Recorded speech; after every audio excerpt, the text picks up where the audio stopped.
It's been over 30 years since we were first introduced to cinema's most infamous killer doll, Chucky.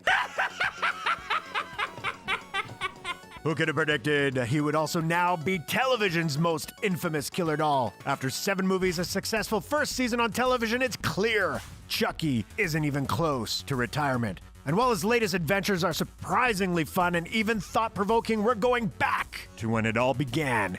The 1988 classic Child's Play, and its first sequel, 1990's Child's Play 2. Some of you might scoff and assume that the sequel has no chance against the one that started it all in this face-off, but you might be surprised by how much of a punch the second one packs. And the way the franchise has progressed lately, it's not at all that odd to imagine 2 Chuckies fighting one another. So strap on your good guy overalls and send the babysitter out the window, because we're putting Child's Play against Child's Play 2. And let's start with the little bastard himself. As you're well aware, Chucky's deal is that he's actually notorious serial killer Charles Lee Ray, trapped in the body of a seemingly harmless good guy doll. I gotta find somebody. Chucky's only way of getting out of the plastic prison is to tell his secret to someone, then transfer his soul into that body. In the first film, Chucky is seen fleetingly until the second half, when he's revealed to be an understandably bitter creep with a surprisingly robust sense of humor given the circumstances and all. He may be a doll, but he still gets a laugh out of killing someone. Gotta appreciate that. Chucky is a mean mother whose rage at his circumstances more than compensates for his diminutive size. In the sequel, Chucky receives a lot more screen time, and his determination to take over Andy Barclay's body is alive and well. As this is usually the case in the sequel, the producers took a look at what worked well in the original and amped it up, so Chucky's snarky humor is even more pronounced, with the devilish doll unleashing a slew of eye-rolling wisecracks and put-downs. I hate kids. At this point, it's been a very long time since Chucky's been genuinely creepy in this series, but both films work successfully to make him loathsome and enjoyable at the same time. Verdict? Draw. In recent years, Chucky's look has been defined by his disfigured face and ratty hair, but the guy had a mostly clean-cut image when he first started out, and to that end, the first 2 movies are pretty much a draw. But as is only natural, the special effects that bring Chucky to life evolved over the years. In the first film, Chucky's movements are fairly limited, as are his facial expressions, although none of us noticed that when he was scarring the crap out of us as kids. The sequel ups the ante by a considerable margin, giving Chucky a full range of movements that aid him as he stalks, kills, and screams bloody murder. The effects in Child's Play 2 by Kevin Yeager Productions are a huge leap forward for the still young series, helping to establish Chucky as a sarcastic bundle of nightmare fuel for the ages. Verdict? Child's Play 2. And you can't talk about a famous horror villain without bringing up their body count. Sometimes it's how the great ones are measured. While it's clear Charles Lee Ray offed a great many people in his pre-good guy days, we're just talking about the notches on Chucky the Doll's belt here. In Child's Play, Chucky acquits himself pretty well for a guy still adjusting to life as a plastic doll. He whacks 4 people here using a toy hammer and a window to ice poor Maggie, a house explosion to kill old partner Eddie. And neither kill is super impressive, right, honestly, but then Chucky goes full voodoo when he cracks up old mentor John and gets really sadistic with an electroshock execution of a kindly old doctor, a quintessential Chucky kill. Chucky, of course, tries to take out a few more poor souls, but he's thwarted by a surprisingly resilient mother and son team. In the sequel, Chucky is allowed to murder nearly double the amount of people, starting with a supernatural electrocution, moving on to a suffocation, death by ruler, breaking a neck, slashing a throat, stabbing a chest, and most creatively, managing to off a guy via doll eye machine. While he's arguably scarier in the first film, you have to give it up to Chucky in part 2. The runt manages a pretty impressive body count. Verdict? Child's Play 2. For a guy who killed a startling amount of people in his day, old Charles Lee Ray is, unfortunately for him, no real match for a little boy named Andy. Somehow, someway, the kid keeps on managing to slip through the serial killer's fingers.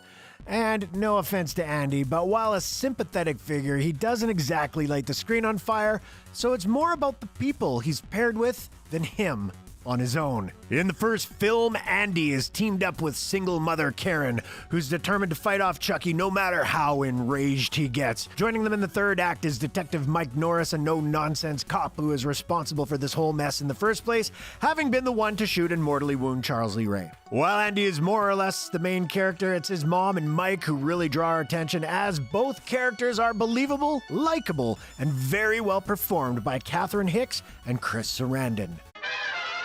Poor Mom is sent off to the loony bin between parts 1 and 2, and Detective Mike is nowhere to be found, so Andy is paired up in the sequel with Kyle, a fellow foster kid, and Kyle is initially presented as a bit of a drag, but as the film goes on, she becomes a worthy heroine, not about to take any of Chucky's shit, and even being instrumental in his ultimate mangling and destruction. It's hard not to root for Kyle and Andy as a team, but the effectiveness of the performances from Hicks and Sarandon give the heroes in part 1 a leg up in this contest.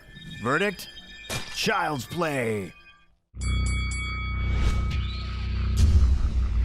Okay, we know Chucky haunted the dreams of many a child by virtue of the fact that dolls are scary and talking dolls are even scarier. But which movie actually raises the most goosebumps?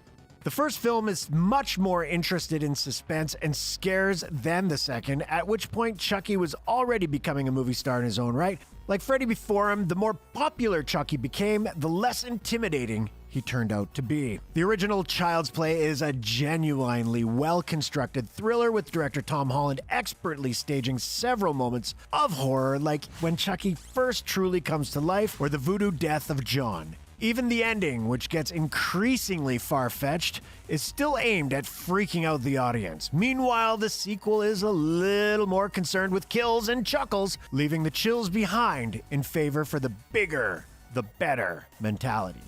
There's no getting around the fact that the first film is just plain scarier. Verdict? Child's Play. Both Child's Play movies prove one thing at the end: Chucky really is fucking hard to kill. So much so that the dude dies nearly 1,000 deaths at the end of both films.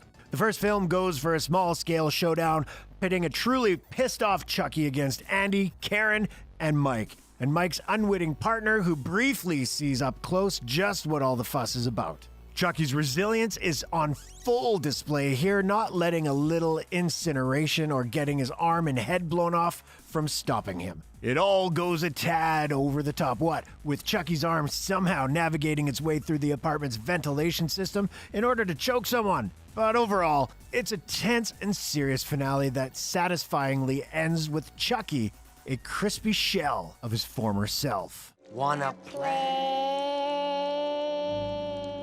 The sequel opts for a more grandiose climax, bringing us inside the good guy factory where all sorts of cartoonish action takes place. If Chucky was resilient in the original, he's nearly goddamn impossible to kill now, although it's not for lack of trying. Chucky goes through a hell of a lot here, from ripping off his own arm and inserting a blade into the stump, to having his legs torn off and being melted in scalding hot molten plastic. All that before the final indignity of having an air hose shoved in his mouth, resulting in a painful head explosion. It's all very comical, but there's no denying it's certainly entertaining to watch this movie try to top itself several times over the course of about 5 minutes. When weighed against each other, both of these films' finales proved to be enjoyably wild and unpredictable. Verdict? Draw. So, at the end of the day, which is the better movie? One thing is for sure, both films have their own unique personalities. The original is a gritty, grounded thriller, grounded save for the killer doll shenanigans, of course. It's sometimes closer to a detective drama than to a full-on horror movie relying on suspense and mystery to drive the story forward. It's only until Chucky really comes alive halfway through that it veers into legit terror territory. The second film departs from the dark atmospherics of the first one in favor of a brighter, hyper-stylized look, with cinematographer Steven Zapsky lending the film a slightly surrealistic aesthetic. It's not as effectively creepy as the first one, but what it lacks in scares, it sometimes makes up for in eye-popping effects, vivid kills, a wicked sense of humor, and perhaps most importantly, the gift of Chucky as leading man, paving the way for a couple of decades of the pint-sized smart aleck essentially being the main character in the series. But for all its naughty fun, the sequel can't quite top the original. The OG Child's Play is a classic not just thanks to Chucky, but because it's a legitimately well-made horror film with strong performances, film noir vibes, and an iconic villain at his nastiest. As might often be the case, we simply can't vote against the original. And the winner here is Child's Play. The sequel put up a good fight, but there's still no topping the one that started it all. This is just our opinion though, so weigh in with your takes in the comments section below.